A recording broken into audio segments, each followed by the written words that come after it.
नमस्ते बच्चों, आज हम पढ़ेंगे हमारी अवनी पुस्तक की एक और कविता कोमल हरियाली। बच्चों, हरियाली किसे अच्छी नहीं लगती? सभी को अच्छी लगती है ना। और आपको तो ज़्यादा अच्छी लगती है क्योंकि हरे भरे बागों में, हरे भरे उपवन में आपको खेलना बहुत अच्छा लगता है। वहाँ पर खिले सुंदर सुंदर फूल हमें अपनी ओर आकर्षित करते हैं, उन पर मंडराती तितलियाँ हमें खुश कर जाती हैं।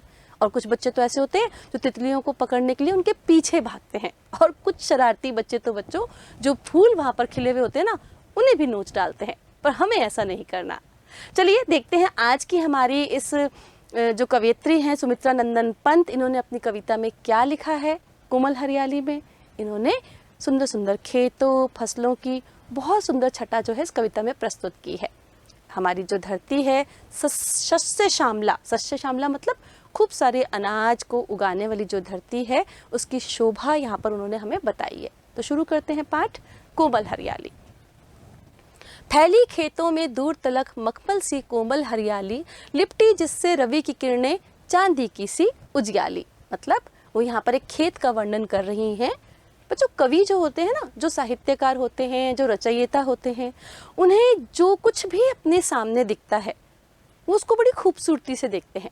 सब में ये बात नहीं होती। आप या मैं कह दें कि हम किसी भी चीज़ को देख करके तुरंत कविता रच लें या कोई अच्छी सी बात, अच्छी सी कहानी लिख दें, ऐसा नहीं हो सकता। ये बहुत कम लोग होते हैं जो छोटी से छोटी चीज़ों में भी खूबसूरती देख लेते हैं। तो यहाँ पर कवयित्री ने जो छटा देखी है उसे बता रहे हैं। खेतों में दूर तलक यानी दूर तक मखमल सी कोमल हरियाली फैली है। मतलब जो खेत हैं उसमें किसान ने बीज बो दिए हैं, पानी दे दिया है, और नन्ही नन्ही सी जो फसलें हैं वो खेतों में उगनी शुरू हो गई हैं।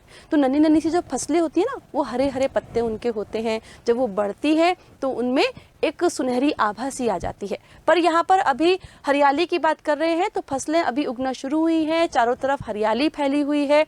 और वो हरियाली कैसी है? मखमल सी। क्यों? क्योंकि छोटे छोटे जो पत्तियाँ होती हैं फसलों की, वो बहुत कोमल होती हैं, बहुत मुलायम होती हैं। जब उनको हम हाथ लगाते हैं ना तो हमें से बहुत सॉफ्ट सा लगता है।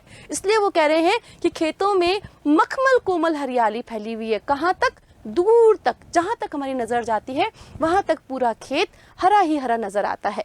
लिपटी जिससे रवि की किरणें, और जब उस पर रवि यानी सूर्य की किरणें यानी रोशनी पड़ती है, जब उस पर सूरज अपनी रोशनी डालता है तो ऐसे लगता है जैसे चारों तरफ चांदी की सी उजियाली फैली हुई है, यानी चांदी की सी किरणें, चारों तरफ चांदी की सी शोभा। चांदी कैसे होती है बच्चों? सिल्वर देखा ना आपने, सिल्वर के ऑर्नामेंट्स आपने देखे होंगे, गहने देखे होंगे। चांदी सफेद उजली सी होती है जिसमें बहुत चमक होती है। तो वो कह रहे हैं कि जब उस पर हरियाली पर सूर्य की किरणें पड़ती हैं तो ऐसा लगता है जैसे चारों तरफ चांदी की चमक ही चमक बिखरी पड़ी हो। बच्चों, चांदी की चमक क्यों? जबकि सूरज की जो किरणें हैं वो तो सुनहरी होती हैं। क्योंकि सुबह सुबह के वक्त जब इन नन्हे नन्हे पौधों पर ओस की बूंदें पड़ी हुई होती है ना, तो इन ओस की बूंदों पर जब सूरज की तेज रोशनी पड़ती है तो वो सफेद रंग की चमकदार किरणें निकल कर आती हैं उनमें से। इसलिए वो कह रहे हैं दूर तक जहां भी देखो कोमल हरियाली फैली हुई है, और उस पर जब सूर्य की किरणें पड़ती हैं तो ऐसे लगता है जैसे चारों तरफ चांदी ही चांदी बिखरी पड़ी हो। तिनकों के हरे हरे तन पर हिल हरित रुधिर है रहा झलक, श्यामल भूतल पर झुका हुआ नभ का चिर निर्मल नील फलक। क्या कह रहे हैं? तिनकों के हरे हरे तन पर, जो तिनके, जो छोटी छोटी सी डालियां, छोटी छोटी सी टहनियां उन खेतों में हैं, वो हरे रंग की हैं। उन तिनकों पर जो हरे हरा तन क्या है? पत्ते हैं उनके। कैसे लग रहे हैं? हिल हरित रुधिर है रहा झलक। मतलब उस पर जो ओस की बूंदें पड़ी हैं उससे चारों तरफ हरा ही हरा सब कुछ दिखाई दे रहा है। तो ऐसा लग रहा है जैसे कि उनके पत्तों के अंदर हरे से रंग का रक्त बह रहा हो। अब रक्त क्या होता है? रक्त का जो खून का रंग है वो कैसा होता है बच्चों? लाल होता है। पर यहाँ पर क्योंकि चारों तरफ हरियाली बिखरी हुई है, कोमल कोमल पत्तियां हैं, उस पर नन्ही नन्ही जब पानी की बूंदें, ओस की बूंदें छलक रही हैं, तो ऐसा लग रहा है जैसे उनके अंदर हरा हरा जो रक्त है, हरा हरा जो खून है वो बह रहा है। जब हम कहते हैं ना आजकल जो हमें गेहूं की जो बालियां होती हैं, गेहूं के जो नीचे हम गमलों में उगाते हैं गेहूं को, तो उसे हमें पीस करके पीना चाहिए, तो उसे हम बोलते हैं ग्रीन ब्लड। तो वो ऐसा लग रहा है जैसे ग्रीन ब्लड उसके अंदर, हरा जो रक्त है वो उसके अंदर बह रहा हो।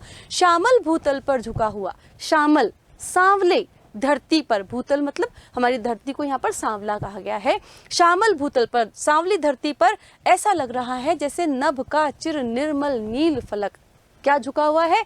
आसमान का लंबा स्वच्छ साफ नीला फलक जो है, नीला आंचल जो है वो झुका हुआ है। दूर तक जब हम देखते हैं ना, जब खुला आसमान होता है, बीच में कोई बिल्डिंग्स नहीं होती, इमारतें नहीं होती, साफ मैदान होता है, तो ऐसा लगता है दूर से देखने पर जैसे धरती और आसमान आपस में मिल रहे हों।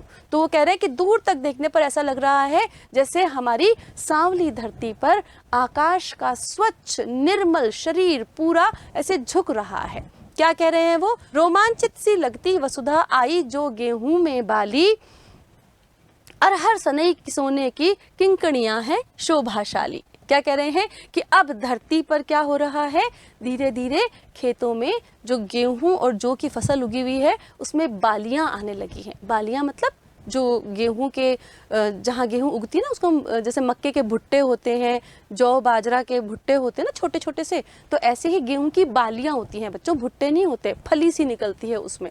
तो वो कैसी होती है? सुनहरी रंग की होती है। तो क्या कह रहे हैं कि जब गेहूं और जौ में हल्की हल्की सी बालियां आ जाती हैं, छोटे छोटे से गेहूं के दाने और जौ के दाने निकलने लगते हैं, तो ऐसा लगता है जैसे हमारी धरती रोमांचित सी हो गई है, खुश हो गई है, बहुत आनंद उसे मिल रहा है। जैसे घर में जब एक नए बच्चा, छोटा बच्चा जन्म लेता है ना, हम सब खुश हो जाते हैं, बहुत प्रसन्न हो जाते हैं कि वाह हमारे घर में तो एक रौनक आ गई है ना। ऐसे ही जब धरती अपनी फसल उगाती है, जब खेतों में छोटी छोटी सी बालियां आती हैं, तो धरती उसे देख करके रोमांचित हो जाती है, पुलकित हो जाती है, बहुत खुश हो जाती है अपनी छोटी छोटी सी इन बालियों को देख करके। और फिर कैसा लगता है? अरहर सनई की सोने की किंकणियां है शोभाशाली। और कैसा लग रहा है जब अरहर और सनई की जो बालियां उसमें आती हैं, अरहर की दाल होती है ना बच्चों, अरहर की दाल वो बहुत सुनहरी आभा लिए हुई होती है, चमकदार होती है। तो ऐसा लग रहा है जैसे कि धरती ने इनसे अपनी किंकणी पहन रखी हो। किंकणी मतलब एक आभूषण होता है ना, कनकती जो हम कमर पर पहनते हैं, तो वो ऐसा लग रहा है जैसे धरती ने अपनी कमर पर अरहर और सनई की किंकणी यानी कनकती करधनी अपनी कमर पर डाल रखी हो। इतनी खूबसूरत उनकी शोभा बढ़ जाती है धरती की। देखो इतनी खूबसूरती से हम तो खेतों को नहीं देख पाते ना, ये एक कवि ही है, एक रचयिता ही है जो इतनी खूबसूरती खेतों में ढूंढ सकता है। हम तो क्या देखते हैं जाकर के, हमें तो लगता है कि खूब सारी फसल उगी हुई है, चारों तरफ हरियाली है, उसमें गेहूं उग रही है, बस हमारी कल्पना इतनी ही होती है। पर कवि ने कितनी सुंदर कल्पना की है कि गेहूं की बालियां देख करके धरती खुश हो जाती है, और जो सोने की सी आभा बिखरती है उन बालियों की, उसे देखकर ऐसे लगता है जैसे धरती ने अपनी कमर पर करधनी या कनकती पहन रखी है। आगे क्या कह रहे हैं? उड़ती भीनी तैलाक्त गंध फूली सरसों पीली पीली, जो हरित धरा से झांक रही नीलम की कली तीसी नीली। क्या कह रहे हैं? अब एक तरफ किसके खेत हैं बच्चों? यहाँ पर सरसों के खेत हैं। सरसों के खेतों पर जब सरसों उगती है तो सरसों के फूल कैसे होते हैं? पीले फूल होते हैं, है ना। बसंत ऋतु आती है ना, तब सरसों के खिल जाती है चारों तरफ, तो ऐसा लगता है जैसे पीली पीली एक सुंदर चादर बिछी हुई है धरती के ऊपर। धरती ने पीले रंग की खूबसूरत चुनरी सी ओढ़ रखी है, और सरसों की जो तैलाक्त गंध मतलब तेल वाली जो गंध, सरसों से हम तेल निकालते हैं ना बच्चों, सरसों का तेल जो है वो इसी सरसों से निकलता है। सरसों के दाने जब उसमें आ जाते हैं तो वो कारखानों में जाते हैं, या कई बार वो बैल से उसको करते हैं, धानियों में जाके पिसता है वो, उससे सरसों का तेल निकलता है। तो जब सरसों उगती है चारों तरफ खेतों में तो ऐसा लगता है जैसे तेल की सी तीखी गंध चारों तरफ वातावरण में आ गई हो, जो हरित धरा से झांक रही नीलम की कली तीसी नीली। और कहते हैं कि सरसों का जो खेत होते हैं ना, सरसों के जब पौधे उगते हैं तो उसके साथ साथ अलसी के पौधे भी आ जाते हैं, अपने आप उग जाते हैं। अलसी जो है वो अपने आप उग जाती है सरसों के साथ। अलसी के जो फूल होते हैं वो नीले नीले होते हैं, तो ऐसा लगता है जैसे हरी भरी धरती से नीलम की सी कलियां। नीलम क्या होता है? एक मोती होता है बच्चों, है ना, रत्न होता है। तो वो क्या कह रहे हैं कि जो अलसी की जो तीसी का मतलब है यहाँ पर अलसी, तो तीसी यानी अलसी के जो फूल हैं नीले नीले, वो ऐसे झांक रहे हैं जैसे नीले रत्न धरती पर बाहर निकल करके आ रहे हो, एक हरी भरी धरती पर नीली नीली आभा जो है वो बिखर रही हो। तो ये था हमारी खूबसूरत सी धरती पर उगे खेतों का खूबसूरत सा वर्णन।